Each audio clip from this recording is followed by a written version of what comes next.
Students, Assalamu alaikum. This is science class for grade 6 and we are doing chapter number 8 and the topic is forces. Before starting the new topic, नया topic start करने से पहले आपने page number 137 पे try it out जो है solve करना है और आप इसे बुक पे ही करना है। और जैसे कि हम कर चुके हैं कि फोर्स इज़ अ पुश और पुल, तो ये कुछ एग्जांपल्स हैं, आपने इसमें से बताना है कि कौन सा एक्शन है पुश या pull. So first is the stretching of band है, this is pull. Then kicking push, tugging pull. Tugging का मतलब होता है जैसे आप मुश्किल से अपने शूज़ जो हैं बूट उतारते हैं तो उसको आप पुल करते हैं। पुश करने का मतलब होता है आगे की तरफ धकेलना, पुल करना होता है अपनी तरफ खींचना। पोकिंग मतलब उंगली चुभोना या कोई नाइफ या pointed cheese, that is push. Dragging अपनी तरफ खींचना, दैट इज़ पुल। ड्रैग करना, चीज़ को अपनी तरफ खींचना, this is pull. And stepping चलना, पुश करते हैं हम अपनी बॉडी को आगे की तरफ पुश करते हैं तो हम स्टेप फॉरवर्ड करते हैं, दैट इज़ पुश। तो ये आप ट्राई इट आउट जो है वो बुक पे ही सॉल्व कर लें, that is on page number 137। This is an other try it out which is on page number 140। ये भी इसी तरह है कि फोर्स जो है वो अफेक्ट करती है। जैसे ये आप देखें, द ट्री स्टार्ट टू स्वे। स्वे कि उसने ट्री जो है वो बेंट हो गया है, तो इसका मतलब उसके ऊपर कोई ना कोई फोर्स एक्ट कर रही है। तो आप ये समझ सकते हैं और आपने देखा भी होगी that is the force of wind. हवा की ताकत जो है, फोर्स जो है वो उसे जो है उसके ऊपर एक्ट कर रही है। तो इन सारी एग्जांपल्स में और इसी तरह अगर आप एक बॉल को किक करें, फेंकें, थ्रो करें या कैच करें तो आप देखेंगे कि उसके ऊपर फोर्सेस इन्वॉल्व हैं जो कि उसके ऊपर अफेक्ट करती हैं किक करने में भी, बॉल को थ्रो करने में भी और उसको कैच करने में भी।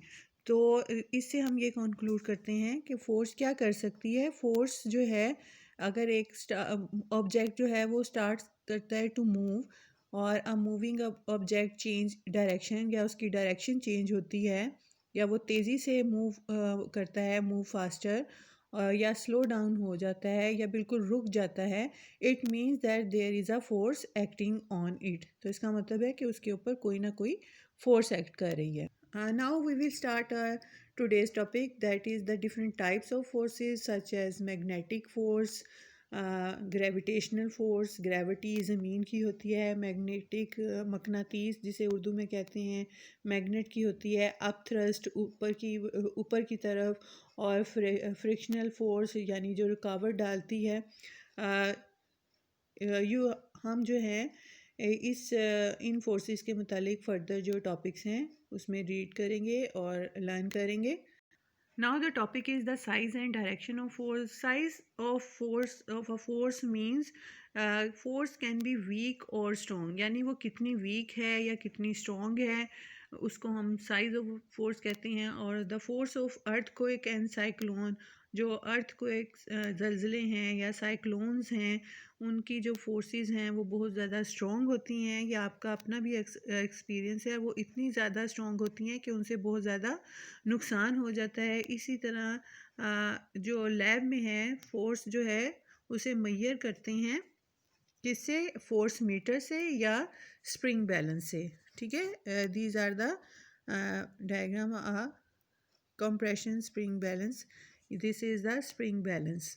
ठीक है, और इसका यूनिट जो है वो न्यूटन होता है। न्यूटन मतलब उसका उसे हमने किस तरह मेजर करना है, जैसे लेंथ का मीटर है, डिस्टेंस का किलोमीटर है, टाइम का यूनिट सेकंड्स है, तो इसी तरह फोर्स का यूनिट जो है वो न्यूटन है और उसे लैब में फोर्स मीटर से या स्प्रिंग बैलेंस से मेजर करते हैं। इस तरह जब आप एक स्प्रिंग बैलेंस को पुश करते हैं तो वो कंप्रेस हो जाता है, और जब आप एक पुल करते हैं, स्प्रिंग बैलेंस को अपनी तरफ खींचते हैं तो वो एक्सटेंड हो जाता है, उसकी लेंथ में इजाफा हो जाता है।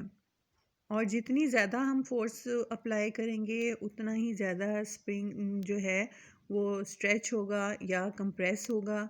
और इस रीज़न के लिए spring balance can be use to measure forces, और इस तरह आप उससे पता चल सकता है कि उतनी उसके ऊपर कितनी फोर्स एक्ट कर रही है। जैसे आप ये देख सकती हैं कि एक्सटेंशन पहले एक रबर बैंड था, इतनी थी, जब उसके ऊपर 100 ग्राम जो है वेट किया तो इसकी एक्सटेंशन बढ़ गई, 1 न्यूटन आ गया।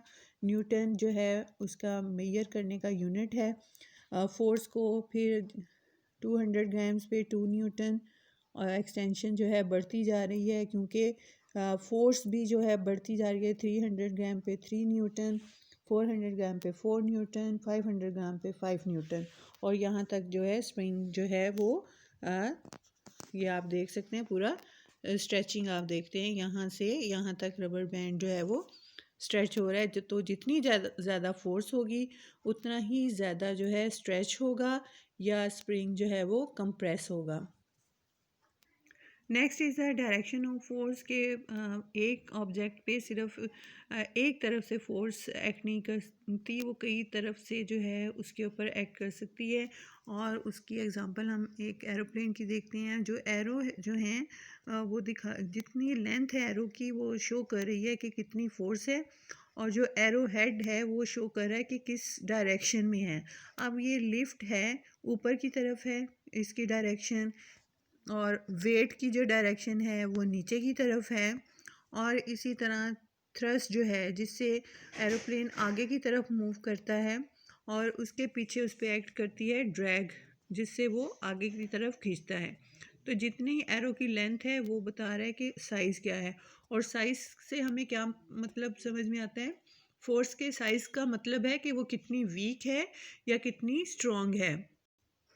We came to know that there are 4 forces acting on a aeroplane, के एक एरोप्लेन पे 4 forces जो हैं वो एक्ट कर रही हैं। और हम ये दे सकते हैं कि that more than one force can act on an object, के एक ऑब्जेक्ट पे एक से ज़्यादा फोर्स एक्ट कर सकती है।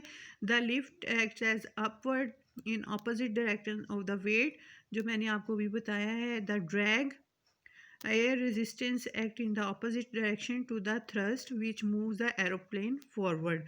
और अगर what will happen to the aeroplane if the lift is zero, अगर ऊपर की तरफ उठाने की जो फोर्स है वो ज़ीरो हो जाए तो क्या होगी, तो वेट जो है एरोप्लेन को नीचे की तरफ ले जाएगा। So this we have today, that's all for today. अल्लाह हाफिज़।